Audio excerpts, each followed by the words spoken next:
وعلیکم ورحمۃ اللہ تعالی وبرکاتہ۔ تعمیر ادب قاعدہ کا یہ پارٹ نمبر 3 ہے۔ اردو جو ہم لوگ سیکھ رہے ہیں، یہ اردو سیکھنے کا یہ تیسرا پارٹ ہے، تو چلیے شروع کرتے ہیں۔ بے ترتیب حروف تہجی۔ بے ترتیب اس لیے ہے کہ جو الف بے ہوتا ہے تیز سے، یہ اس طرح سے نہیں ہے بلکہ آگے پیچھے ہے، ادھر ادھر کر کے لکھا ہے۔ جیسے یہ ہے ایک دم، یہ اثر نو ہے، A to Z جو بھی ہے، اے سے لے کر یا تک ہے، اس میں اے سے لے کر یعنی الف سے لے کر یا تک اس میں نہیں ہے، تو اس کو بے ترتیب حروف ہے۔ چلیے اس کو ہم لوگ آج پڑھتے ہیں۔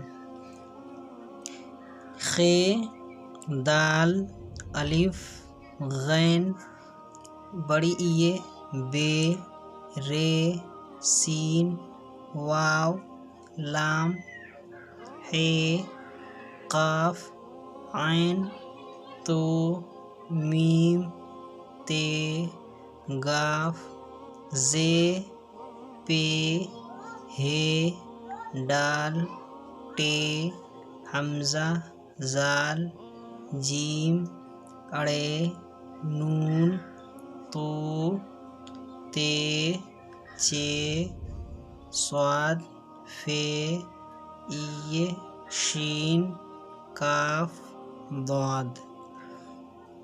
ایک مرتبہ پڑھا دے رہا ہوں، دیکھ لیجیے۔ خ، دال، الف، غین، بڑی ای، بے، رے، سین، واو، لام، ح، قاف، عین، تو، میم، تے، گاف، زے، پے، ہے، ڈال، ٹے، حمزہ، زال، جیم، اڑے، نون، تو، تے، چے، صاد، فے، ای، شین، کاف، ضاد۔ اب اس کو یہاں سے لے کے یہاں تک آپ کئی مرتبہ پڑھیں گے۔ اس کا آج کی ویڈیو میں بس اتنا ہی۔ اگر ویڈیو اچھی لگے تو ویڈیو کو لائک کر دیں، اپنے دوستوں کے ساتھ شیئر کر دیں، اور ہمارے یوٹیوب چینل پر اگر نئے آئے ہیں تو چینل کو سبسکرائب کر کے بیل آئیکن کو پریس کر دیں، تاکہ ہمارے ہر آنے والے ویڈیو کو نوٹیفیکیشن سب سے پہلے آپ کو ملے۔ السلام علیکم ورحمۃ اللہ تعالی وبرکاتہ۔